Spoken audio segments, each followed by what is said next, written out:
Hello everyone, welcome to SB institute. Welcome you all. আমি শুভেন্দু অধিকারী তোমাদের জন্য কারেন্ট অ্যাফেয়ার্স এর খুব গুরুত্বপূর্ণ একটি ক্লাস নিয়ে চলে এসেছি। আজকের কারেন্ট অ্যাফেয়ার্স থাকছে 20 থেকে 26শে জানুয়ারি পর্যন্ত। যে আমাদের চ্যানেলে যে সাপ্তাহিক কারেন্ট অ্যাফেয়ার্স গুলো দেওয়া হয় সেই কারেন্ট অ্যাফেয়ার্স সিরিজেরই কিন্তু একটি ক্লাস, অর্থাৎ যে সাপ্তাহিক সেই সপ্তাহ মানে 20 থেকে 26শে জানুয়ারি পর্যন্ত কারেন্ট অ্যাফেয়ার্স কিন্তু থাকছে এই ক্লাসের ভিতরে। এই ক্লাসটি খুব গুরুত্বপূর্ণ হতে চলেছে। তার কারণ হচ্ছে এই 26 এর ভিতরে রয়েছে 26শে জানুয়ারি, 23শে জানুয়ারি এবং এই 26শে জানুয়ারিতে কিন্তু একটা খুব গুরুত্বপূর্ণ অ্যাওয়ার্ড ঘোষণা হয়। সেটা হচ্ছে আমাদের যে পদ্ম পুরস্কার, ঠিক আছে? পদ্ম পুরস্কারের প্রত্যেকটা বিভাগ নিয়ে কিন্তু আগে যে কতগুলি কি পুরস্কার এবং পশ্চিমবঙ্গের ঝুলিতে কতগুলি পুরস্কার সমস্ত কিছু থাকছে এই ভিডিওর মাধ্যমে। তাহলে চলো ক্লাসে যাবো, সোজা একদম ভিতরে আলোচনা করা যাক। দেখো, প্রথমে বলছে best international cricketers of 2022 and 23, অর্থাৎ 2022-23 এর যে সবচেয়ে যে বেস্ট ক্রিকেটার সেটা হচ্ছে যে মেল অর্থাৎ পুরুষ বিভাগের মধ্যে কি শুভমান গিল আর মহিলাদের ভিতরে কিন্তু তার থেকে দীপ্তি শর্মা, এই দুজন কিন্তু বেস্ট ক্রিকেটার্স যে হিসেবে নির্বাচিত হলেন। সেই এই যে বিসিসিআই কিন্তু কবে আমাদের সৃষ্টি হয়েছে? বিসিসিআই কিন্তু 1928-এ সৃষ্টি। আর দেখো, বিসিসিআই বর্তমান প্রেসিডেন্ট কে রজার বিনি। আর সেক্রেটারি বিসিসিআই সেক্রেটারি হচ্ছে যে জয় শাহ। ক্লিয়ার? তাহলে আমরা কি পেলাম এই স্লাইডে আমরা পেলাম যে যে বেস্ট ক্রিকেটার। দেখো, ইন্টারন্যাশনাল বেস্ট ক্রিকেটার কিন্তু শুভমান গিল আর যদি এটা হচ্ছে মেল বিভাগে, আর ফিমেলের ভিতরে কিন্তু দীপ্তি শর্মা, এই দুজন। আর এর ভিতরে ছোট্ট ইনফরমেশন হচ্ছে যে বিসিসিআই কবে আমাদের এস্টাবলিশ হয়েছে বা ফাউন্ডেড হয়েছে সেটা হচ্ছে 1928-এ। আর বিসিসিআই প্রেসিডেন্ট হচ্ছেন যে রজার বিনি আর সেক্রেটারি জয় শাহ। ক্লিয়ার? চলো নেক্সট দেখবো আমরা। তারপরে দেখো আইপিএল এর স্পন্সরশিপ, ইন্ডিয়ান প্রিমিয়ার লিগের যে স্পন্সরশিপ কিন্তু এইবার আইপিএল এর স্পন্সরশিপ কিন্তু আবার করছে কে? Tata group. ক্লিয়ার? এর আগেটা কিন্তু টাটা গ্রুপে কিন্তু যে ওমেন্স ইন্টারন্যাশনাল ক্রিকেটের কিন্তু স্পন্সরশিপ কিন্তু টাটা গ্রুপ করেছিল, আর এবার কিন্তু আইপিএল এর স্পন্সরশিপও কিন্তু টাটা গ্রুপই করছে। ক্লিয়ার? এইবার আরেকটু আমরা নোট দেখে নেবো কি আইপিএল কিন্তু প্রথম আমাদের আইপিএল কবে হয়েছিল? কিন্তু 2008 সালে। আর মোস্ট রান আইপিএল এর সর্বোচ্চ রানের যে অংশীদার সে হচ্ছে কি বিরাট কোহলি। কত? 7263। ঠিক আছে, 7263 রান কিন্তু রয়েছে বিরাট কোহলির ঝুলিতে। আর সবচাইতে বেশি ক্রিকেট খেলাতে চাহাল 187, কি যুবেন্দ্র চাহাল, যার ঝুলিতে রয়েছে কিন্তু 187টি উইকেট। তাহলে আমাদের সবচেয়ে যে মোস্ট রান কার আছে? বিরাট কোহলি। কত রান আছে? 7263। আর মোস্ট উইকেট সবচেয়ে বেশি উইকেট আছে যুবেন্দ্র চাহাল, যার কত? সেটা হচ্ছে 187টি উইকেট তাহলে রয়েছে। তাহলে এই যে 2022 থেকে দেখো 2024 থেকে 28 যে আইপিএল ইন্ডিয়ান প্রিমিয়ার লিগ তার কিন্তু স্পন্সরশিপ করছে কিন্তু টাটা গ্রুপ। আর কি পেলাম আমরা? আর এর মধ্যে আইপিএল কিন্তু প্রথম এডিশন হয়েছে আমাদের 2008 সালে। আর দেখলাম কি সর্বোচ্চ রানের অধিকারী হচ্ছে যে বিরাট কোহলি, আর সর্বোচ্চ উইকেটের অধিকারী হচ্ছে যে যুবেন্দ্র চাহাল। ক্লিয়ার? তাহলে আমরা এই কটি ইনফরমেশন এখান থেকে পেলাম। তারপর দেখো বলছে ইন্টারন্যাশনাল ইউনিয়ন, এটা হচ্ছে যে international union for conservation of nature, IUCN। ঠিক আছে? ক্লাসিফাইড হিমালয়াস যে উডস আর হিমালয়ান উডস কিন্তু ক্লাসিফাই করলো খুব ভালনারেবল, অর্থাৎ খুবই হিংসাত্মক প্রজাতি হিসেবে, যেটা বিপজ্জনক, যাকে যেমন আমাদের গৃহপালিত পশু রয়েছে তাদের ব্যাপারটাকে তারা কিন্তু ভালনারেবল, অতটা হিংস্র নয়। কিন্তু যেমন যদি বলে বাঘ, সিংহ, এরা কিন্তু কি হিংস্র, অর্থাৎ এদের কিন্তু মানে বিপজ্জনক, এদের কাছে যাওয়া কিন্তু বিপজ্জনক, অর্থাৎ সেই স্পিসিস সেই প্রজাতির ভিতরেই কিন্তু এটাকে রাখা হলো। সেটা কোন সংস্থা হচ্ছে? IUCN, কি international union for conservation of nature. Clear? Classified Himalayas Woods as a vulnerable species, অর্থাৎ দেখি অত্যন্ত মানে কি বলবো হিংসাত্মক এবং কি আক্রমণাত্মক একটা প্রজাতি হিসেবে কিন্তু গণ্য হলো। সেটা কি হিমালয়ান উডস। তারপরে দেখো আবার একটা খুব গুরুত্বপূর্ণ জায়গা, সেটা হচ্ছে যে যৌথ মহড়া, সৈন্যবাহিনীর যৌথ মহড়া। মিশর এবং ভারতের সৈন্যবাহিনীর একটা স্পেশাল ফোর্সের একটা যৌথ মহড়া সেই মহড়াটা হচ্ছে কোথায়? সেই মহড়াটা কিন্তু হয়েছে মিশরে, ঠিক আছে। এই তাহলে এই যৌথ মহড়ার নাম কি? সাইক্লোন 2। অর্থাৎ যদি বলা আমাদের কোশ্চেন এসে যেতে পারে যে সাইক্লোন 2 তে কোন দুইটি দেশ অংশ নিয়েছে যে মানে যৌথ সৈন্যবাহিনীর মহড়াতে, সেটা হচ্ছে মিশর এবং ভারত। এই মহড়াটি কোথায় তৈরি মানে সংগঠিত হয়েছে? এই মহড়া কিন্তু সংগঠিত হয়েছে মিশরে, ঠিক আছে। তাহলে আমরা কোন দুটি দেশ পেলাম?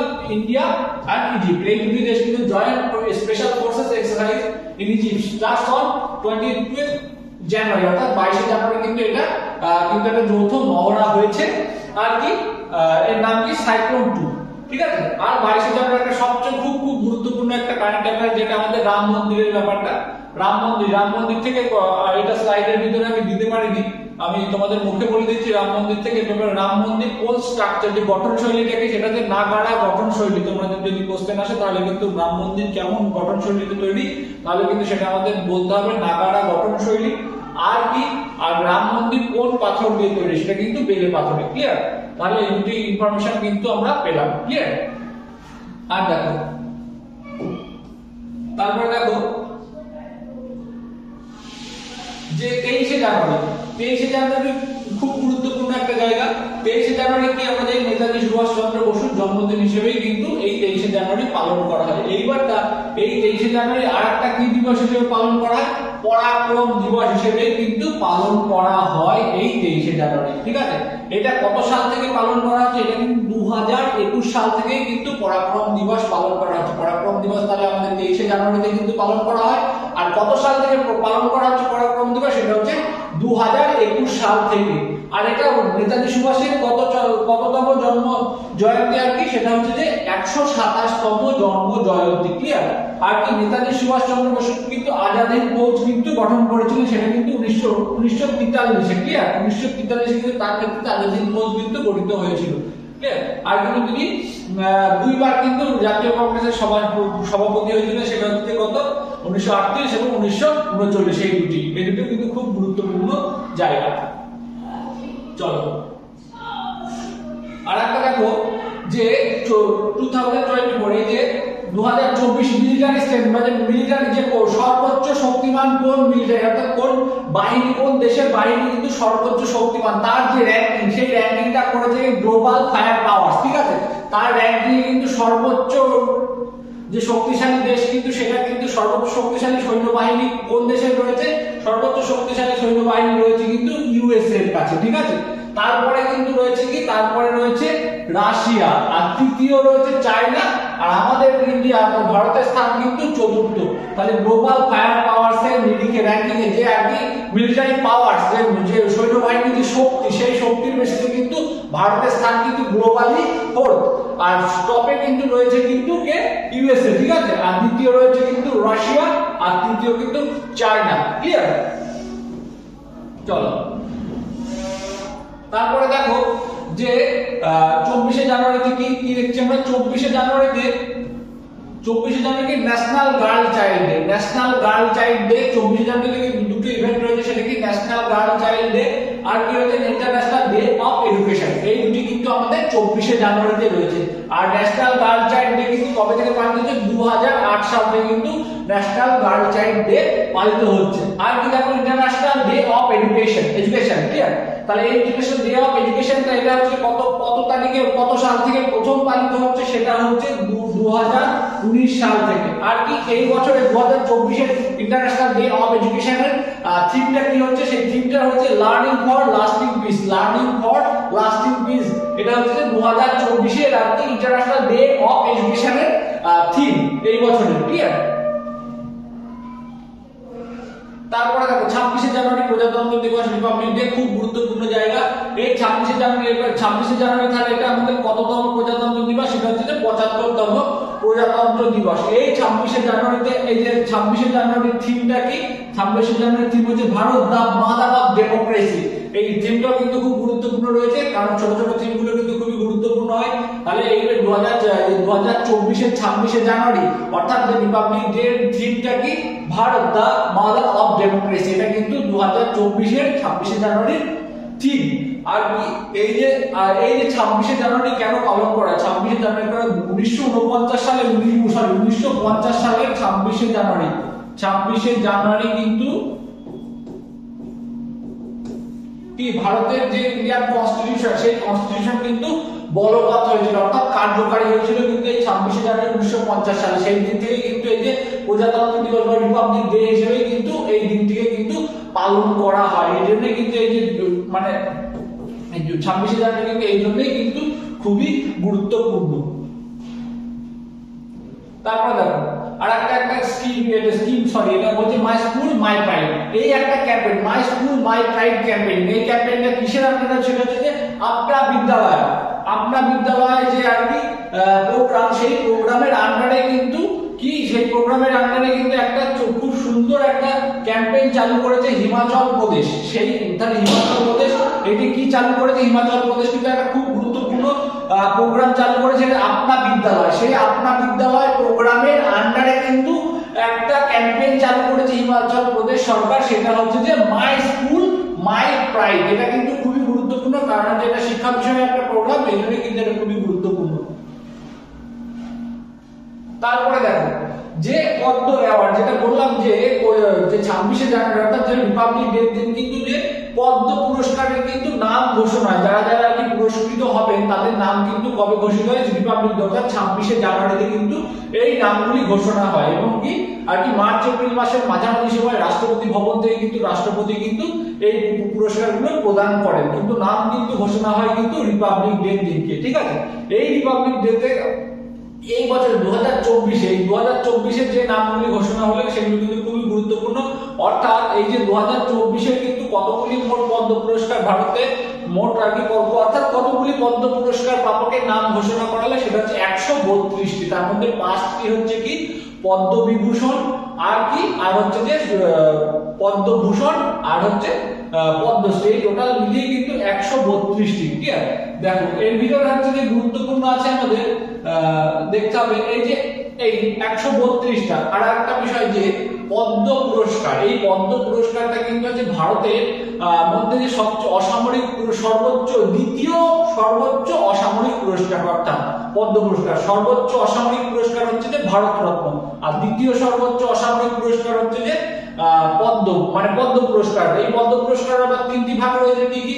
পদ্মবিভূষণ, পদ্মভূষণ আর কি পদ্মশ্রী, এই 3টি ভাগ কিন্তু রয়েছে। ঠিক আছে, পরপর এইবারটা আমরা দেখবো যে এই যে বললাম যে 3টি ভাগ পদ্মবিভূষণ, পদ্মভূষণ আর পদ্মশ্রী।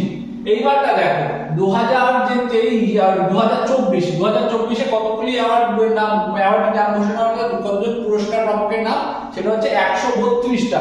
তার ভিতরে ওমেন্স অর্থাৎ মহিলা রয়েছে কতজন? 30 জন, ফরেনার্স 8 জন, আর পশ্চিমবঙ্গ অর্থাৎ যে মরণোত্তর যে আর কি যে পদ্মশ্রী প্রাপক তারা কতজন রয়েছে? তার জন্য রয়েছে 9 জন। এই মরণোত্তর ভারতরত্ন কিন্তু যে ভারতরত্ন বলছি পদ্মশ্রী, এই পদ্ম পুরস্কার কিন্তু 1954 সাল থেকে কিন্তু দেওয়া হচ্ছে। কিন্তু 1954 সালে যে আর কি ঘোষণা হয় যে পদ্ম পুরস্কার, তাতে কিন্তু মরণোত্তর পদ্ম পুরস্কারের বিষয়ে কিন্তু কোনো কথা ছিল না। কিন্তু সেটা কিন্তু এক বছর পরে 1955 সালে কিন্তু যে পশ্চিমবঙ্গ বা মরণোত্তর পদ্ম পুরস্কারের বিষয়টা কিন্তু মানে তার এই যে নিয়মটাতে কিন্তু একটু এডিটিং করা হয়, দিয়ে আর কি এই নামটা মানে মরণোত্তর পদ্ম পুরস্কার দেওয়ার বিষয়টা কিন্তু 1955 সাল থেকে কিন্তু ঘোষণা করা হয়। ঠিক আছে, এইবার দেখো এই যে পদ্মভূষণ পুরস্কার কতটা? এই যে 132 এর মধ্যে 5টি কিন্তু পদ্মবিভূষণ, আর কি 2টি আর কি এটা হচ্ছে যে 17টি আর কি, এটা 17টি হচ্ছে যে পদ্মবিভূষণ। ঠিক আছে, আর কি আর 11টি, তাহলে কত হচ্ছে? হ্যাঁ 17টি, এটা 17টি। ঠিক আছে, এটা ওয়েস্ট বেঙ্গলের 17টি পদ্মভূষণ, আর কি পদ্মশ্রী হচ্ছে 110টি, মোট 132টি। এইবারটা আমরা দেখবো যে পশ্চিমবঙ্গের ঝুলিতে কতগুলি আর কি পদ্ম পুরস্কার 2024 কিন্তু এলো। এটা আমাদের দেখতে হবে, পশ্চিমবঙ্গের ঝুলিতে কিন্তু টোটাল 7টি পদ্ম পুরস্কার এলো। তার ভিতরে হচ্ছে যে পদ্মবিভূষণ কিন্তু পশ্চিমবঙ্গের এই 2024 কিন্তু পায়নি, সেটা হচ্ছে পদ্মভূষণ, আর কি পেয়েছে? পদ্মশ্রী। এই পদ্মভূষণ পেয়েছে 3 জন, আর পদ্মশ্রী পেয়েছে 4 জন। এইবারটা আমরা দেখবো এই 3 জন কে কে। দেখো মিঠুন চক্রবর্তী, ক্লিয়ার? মিঠুন চক্রবর্তী, আর কে? উষা উত্থুপ এবং সত্যব্রত মুখার্জি। ইনি আর কি মরণোত্তর আর কি পদ্মভূষণ প্রাপক, যেহেতু তিনি মারা গেছেন, তাহলে কে কে এই যে তিনজন কিন্তু পেলেন কি পদ্মভূষণ, কিন্তু মিঠুন চক্রবর্তী, উষা বসু, সত্যব্রত মুখার্জি, ঠিক আছে। আর তারপরে দেখো আর যে চারজন কে কে, দুখু মাঝি, পুরুলিয়া দুখু মাঝি, যাকে গাছ দাদু বলা হয়, ঠিক আছে, অনেক পরিবেশ রক্ষার ক্ষেত্রে প্রচুর গাছ রোপণ করেন আর কি, সেই জন্য কিন্তু তাকে পদ্মশ্রী পুরস্কারে ভূষিত করা হলো। তিনি পুরুলিয়ারই বাসিন্দা, দুখু মাঝি, ক্লিয়ার। তারপরে দেখো তারপরে হচ্ছে যে নেপাল চন্দ্র সূত্রধর, ইনিও কিন্তু পুরুলিয়ার, নেপাল চন্দ্র সূত্রধর। এই নেপাল চন্দ্র সূত্রধর কি, নেপাল চন্দ্র পুরুলিয়ার যে ছৌ নাচ, পুরুলিয়ার বিখ্যাত ছৌ নাচ, সেই ছৌ নাচের যে আর কি যে মুখোশটা পরে যে ছৌ নাচটা করা হয়, সেই মুখোশেরই কিন্তু কারিগর আর কি, ঠিক আছে। এই জন্যই কিন্তু তিনি খুবই বিখ্যাত, সেই পুরুলিয়ার কি নেপাল চন্দ্র সূত্রধর। তারপরে দেখো সনাতন রুদ্রপাল কিসের জন্য কলকাতার, সনাতন রুদ্রপালকে যে প্রতিমা শিল্পী, একজন বিখ্যাত প্রতিমা শিল্পী, যাকেও কিন্তু পদ্মশ্রী পুরস্কারে ভূষিত করা হলো 2024-এ। আর কি রতন কাহার, বীরভূমের রতন কাহার, ছবি এখানে নেই, কিন্তু রতন কাহার বীরভূমের, রতন কাহারের ছবিটা কি আছে। রতন কাহার হচ্ছে একজন লোক শিল্পী, ক্লিয়ার, আর কি যে লোকগীতির একজন খুবই প্রসিদ্ধ শিল্পী, যিনি কিন্তু বীরভূমের বাসিন্দা, তাকেও কিন্তু পদ্মশ্রী পুরস্কারে ভূষিত করা হলো এই 2024 সালে, ক্লিয়ার। তাহলে এগুলোই ছিল আজকের সেশনের কারেন্ট অ্যাফেয়ার্স, ঠিক আছে। তোমরা এরকমই গুরুত্বপূর্ণ কারেন্ট অ্যাফেয়ার্স গুলো পেতে আমাদের চ্যানেলে কিন্তু সাবস্ক্রাইব করে রাখো, আর যারা দেখছো তারা কন্টিনিউ কিন্তু দেখতে থাকো। আমরা কিন্তু চ্যানেলে কন্টিনিউ এভাবে কিন্তু প্রত্যেকটা বিষয়ে কনসেপ্টের ক্লাস দিচ্ছি, এবং কারেন্ট অ্যাফেয়ার্স তো উইকলি থাকছে। তোমরা প্রত্যেকটা বিষয় কিন্তু খুব সুন্দরভাবে নোট ডাউন করো এবং নিজেদের প্রস্তুতি চালাও। আরো একবার বলবো, যারা আমাদের চ্যানেলে নতুন আছো তারা আমাদের চ্যানেলটি অতি সত্বর সাবস্ক্রাইব করো, আর যারা দেখছো তোমাদের যদি ক্লাসগুলি ভালো লেগে থাকে অবশ্যই লাইক করো, কমেন্ট করো এবং শেয়ার করো। তোমাদের কোথাও বুঝতে অসুবিধা হলে সেটাও কিন্তু আমাদের কমেন্টের মাধ্যমে জানাও। দেখা হচ্ছে পরবর্তী কোনো ক্লাসে। Till then stay focus on your goal. Thank you everyone.